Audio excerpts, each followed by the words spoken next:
All right, so let's begin. The title is Channel-less Process Communication, and I will explain shortly what it is.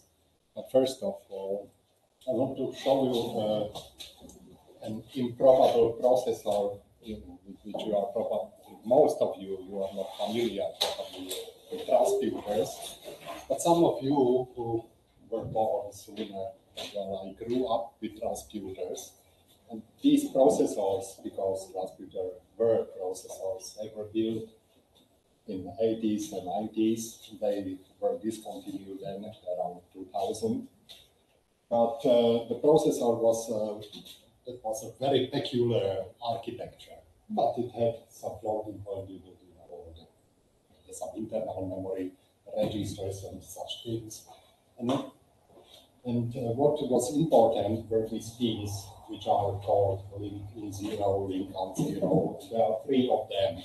So these were pins which allowed the transputers to be connected to a network without any additional components. You just connected these 2 pins, and you had a network of transputers. So you could choose the topology, and usually, because there were 4 links, the usual topology was a grid like this.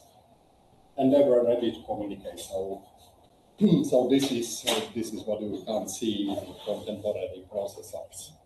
And the question was how to program such a network of processors which you store into a simple box. And the answer at the time was an OCaml programming language, which you probably have never heard before. So therefore, I will explain what it is. Approximately, I will show some example how to use that. First of all, why it's called OCaml? Well, there was an English philosopher called William Ockham, and he had a famous saying called Ockham's razor, which said one should not increase beyond what's necessary the complexity of explanation of anything. So we should keep things as simple as possible. So that was actually the design of OCaml. And in OCaml, actually each line of code is a process. So what you do in OCaml is a process composition. And the entire program consists of a finite number of processes and a finite number of channels connecting those processes. In OCaml, channels are unidirectional, so you can depict the program as a graph and channels as edges in the graph, which are directional, it's like that. So there is exactly one process on the reading end of the channel and one process writing to the channel. So this is the first thing, and the channels are synchronous, which means they have no memory for storing messages. And in order for reader and writer on the same channel to communicate, they must issue the reading and writing operation at the same time. So that's when the communication takes place. As for the language itself, it has some so-called atomic or primitive processes. So some of them are understandable. This is an assignment to a variable, which is written like that. This is an input from a channel. This one is used for reading a message. An exclamation mark means writing a message to a channel. And this is, some syntactic sugar. Skip is an empty process which does nothing and terminates. Then you have some constructors which allow you to form larger processes out of these primitive ones. Sec is a sequential composition. If is a normal if with a strange syntax, but it's a usual if. While is a usual while, as you know that. Par is unusual. Par starts a number of processes which are listed under the par, and they run in parallel, which is not so easy to do in C, let's say, unless you have a library which does that. Alt, I will explain later. Alt serves for multiplexing of reading from several channels, and there is some fork and so on. A very important thing is that parallel processes, those listed under R, do not share any memory. They can just communicate over channels, which is logical. Now, I will show you how to write a program which simulates dining philosophers. So you probably are familiar with the problem of dining philosophers. Is there anyone who does not know what dining philosophers are about? Okay, so I will explain what it is about. It's a famous problem invented by Dijkstra some 50 years ago. And the problem is you have a round table like here. There is a bowl of spaghetti in the center of the table. And there are 5 philosophers who sit round. All those philosophers, they run the same program, but they behave on their own, well, in the sense that there is a different timing for each of them when the philosopher becomes hungry. So what they do, what a philosopher does is basically nothing. He thinks, so which means doing nothing. But once the philosopher becomes hungry, he wants to eat. Right? On his own, and he has 2 forks. But these forks are shared among those philosophers which are neighbors. So this fork is shared between these 2 and so on. In order to eat spaghetti, you know spaghetti are slippery, so you need both forks in order to eat. Let's say the protocol which these forks cannot be grabbed at the same time. They must be picked one after another. So let's say the program of the philosopher who is hungry is he takes first his left fork on his left-hand side and then the right fork. Then he can eat. But he must hold first the left fork and then he can hold the right one. So I will demonstrate it in an animation. This is actually the whole Ocken program. This is quite complex. This is a program which simulates the situation at the table. I will explain how it works. So here is basically a par which starts all these processes. There are 10 of them because 5 are 5 philosophers and 5 processes out of those 5 forks. So in total 10 processes running in parallel. This is the code for a philosopher. They all run the same program. All they differ in is the channels. This channel is number 2, this channel is number 1. So philosopher 1 uses channel called PH2 fork, philosopher fork number 1. And on the right hand side he uses number 2, which you can see here. So this is one of them. So each one has its left hand channel and right hand channel, which it uses to communicate with the forks.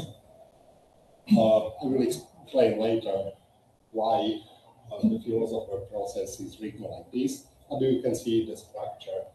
The philosopher runs an infinite cycle. First he thinks, which means doing nothing. Then he grabs the forks, and this is the mechanism how he does that.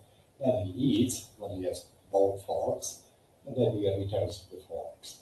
And the fork is somehow implemented in order to respond to these messages from the philosophers. So let's have a look what happens and how this program behaves. So this philosopher, let's say this one becomes hungry. He needs first the left fork, then the right fork, which is, well, grabbing this left fork means sending a message to the left channel, which is this one, which goes to the fork. And because the communication is synchronous, and because the fork is in such a state that this one in such a state that it listens to both these left and right channels at the time, because it could be the other field who would grab it. But in this case, it becomes a signal from the left channel, So what happens is that the fork, when it accepts the message from the left-hand side, from its right-hand channel, it is held by that philosopher, and the fork then changes the state and just listens to the right philosopher. And that message, the second one, would mean the release of the fork. So this is how it works. So there are two states in the fork, basically. Once the fork is in the out state, it listens to both the channels in order to be picked. Once it's picked, which is this case, it just listens to that philosopher who is holding the fork in order to become free again.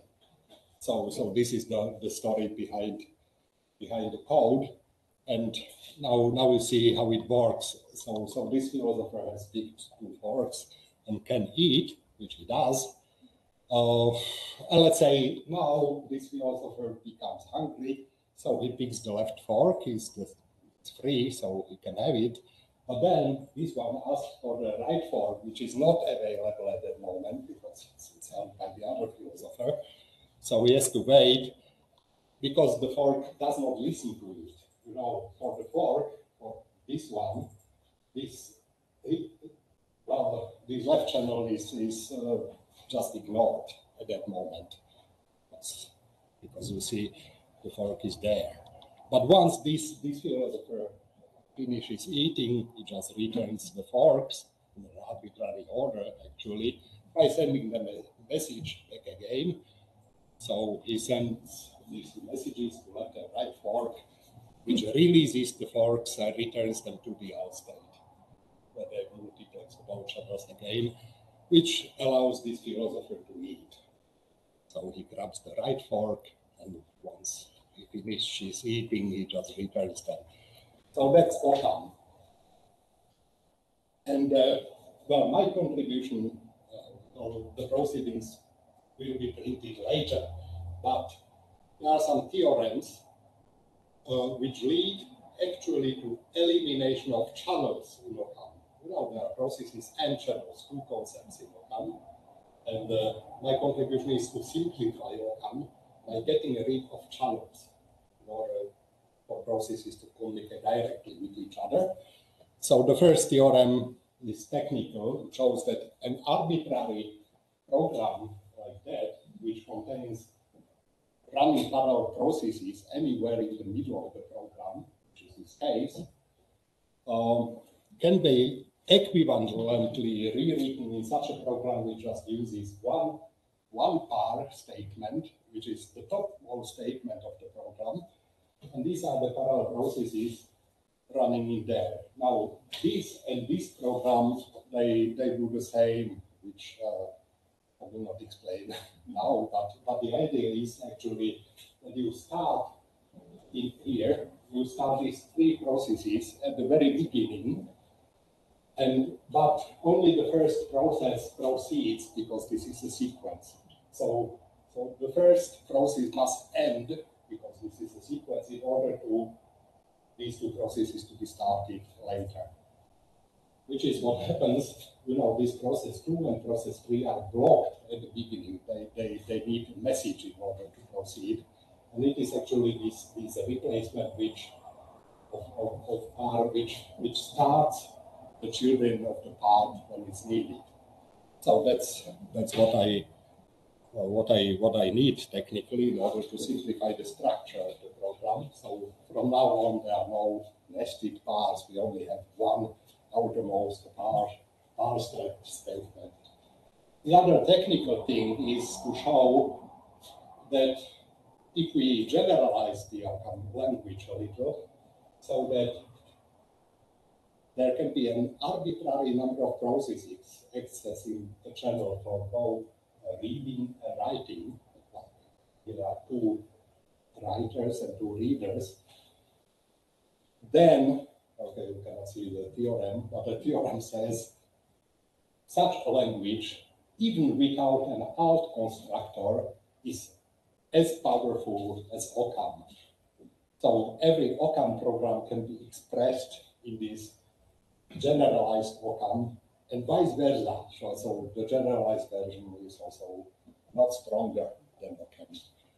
Every program can be written in the other language. So you can construct the two compilers which do that.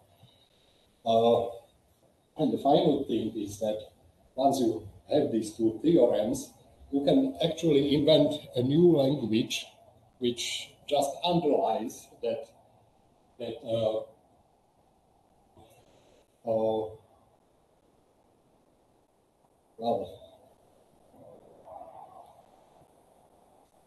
okay, there is another theorem which shows that you can reduce the number of channels from which each process reads to one. So you can rewrite every Occam program to a program which only reads from its own channel, which is shared. So everyone can write messages to that channel, but every process has its exclusive mailbox, so to say. So once you have that, you can just notice that each process has its own mailbox for messages. Therefore, you don't have to distinguish between processes and channels anymore, because it's the same identifier. So whether you say, I mean this process, or whether you say, I mean this mailbox, it's actually the same thing. So this is what makes the Occam channel-less. And in order to express that syntactically, this means that you don't need to specify from which channel a process reads, because there is only one such channel. And the other thing is that actually, when you send a message, you don't send it to a channel anymore, you just address it directly to that process to which you want to send the message. So this is the big thing. And just to show you how this problem of timing philosophers is implemented in the channel-less version of Occam, there are no channels that you see. There are just 10 processes, 5 philosophers, 5 words. And the philosopher is basically running the same code, with the only difference that it receives, well, it has to be notified that the fork belongs to that philosopher who is asking for it. Now the code of fork is more complicated, as you see, but not much. It still fits onto one slide. The main difference is that, against the original version, is that this fork is reading from a single channel, so it cannot use any alt. Therefore, it must be prepared to consume any message, and therefore, this code which distinguishes what messages is coming is quite long. But that's just a case study. So to conclude that, it should, well, you might think that Occam, because it's proved that it's equally expressive as this channel-less version, but it is actually that you don't have to care which one you use for programming, because they are somehow equivalent. But this is not true. Actually, there is a strong preference for programming in the channel-less version, and there are the reasons. First of all, this channel-less version is simpler than Occam.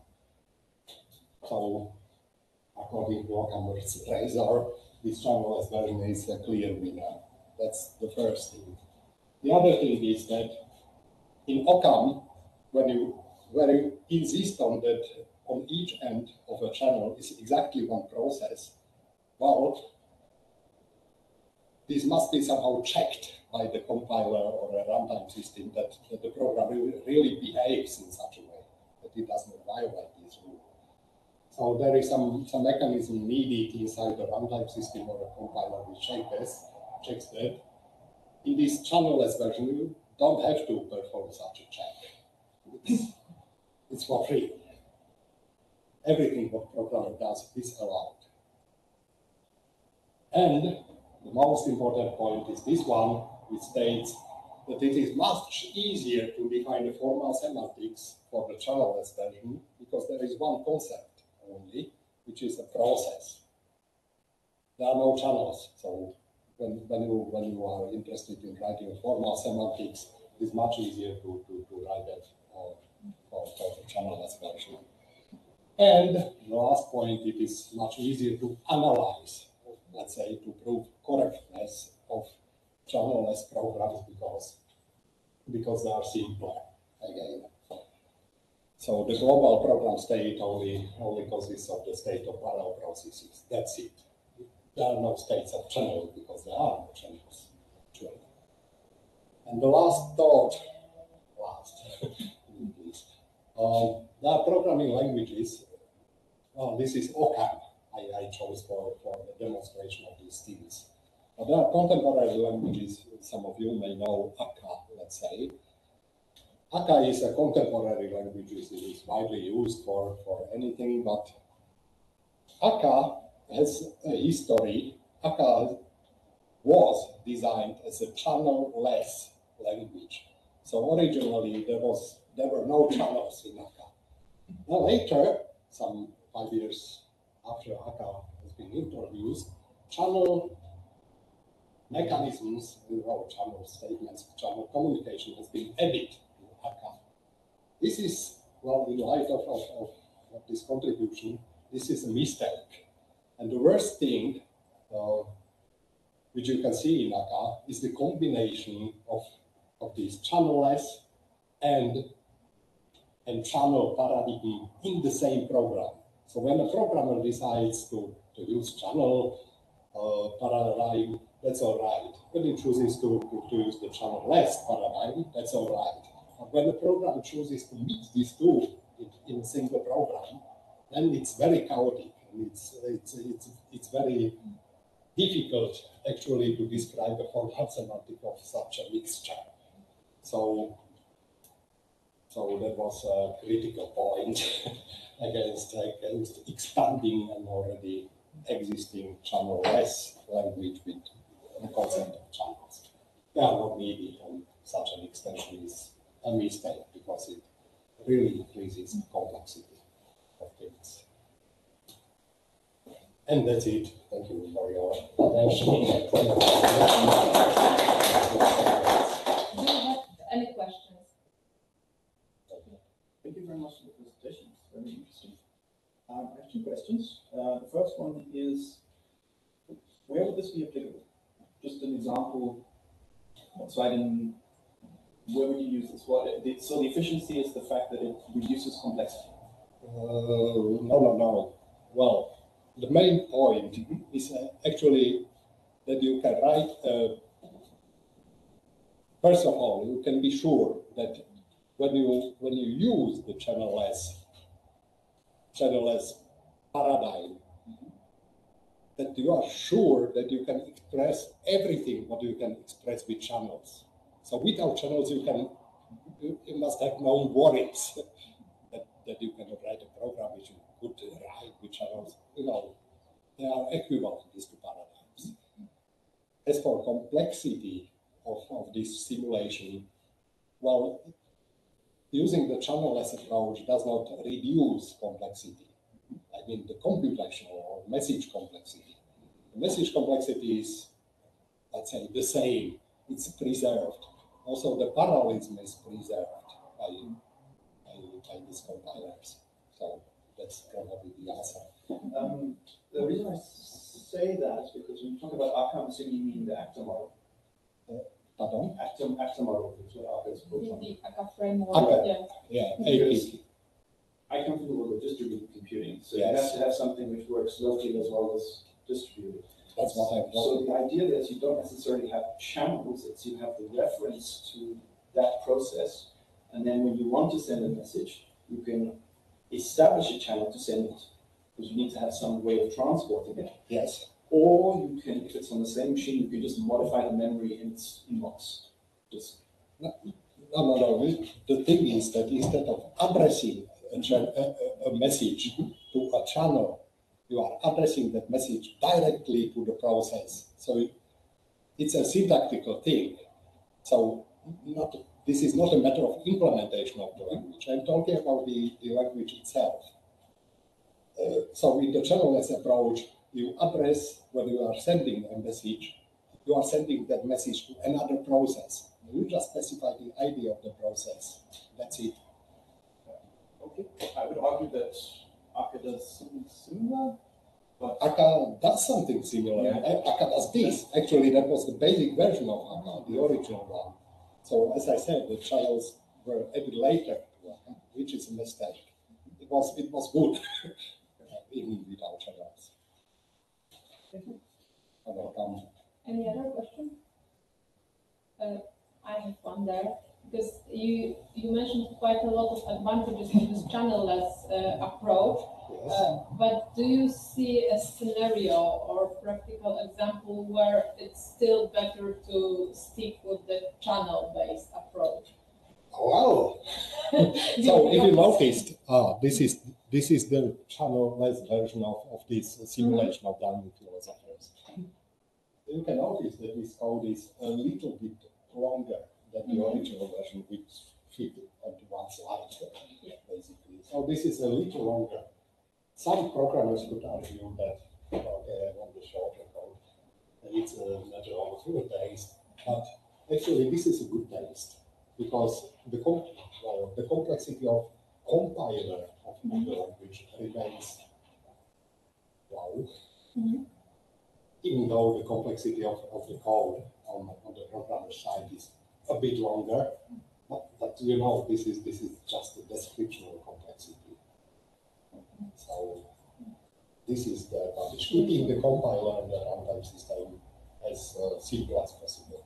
So complexity of the structures, and that's the difference here. And Yeah. maybe subjective preferences, I would say. Subjective, of course, yeah. Programmers use subjective preferences when they are built, but I'm talking about systems behind those languages, which means a compiler, a runtime system, some mechanism. Okay, very interesting. Thank you very much.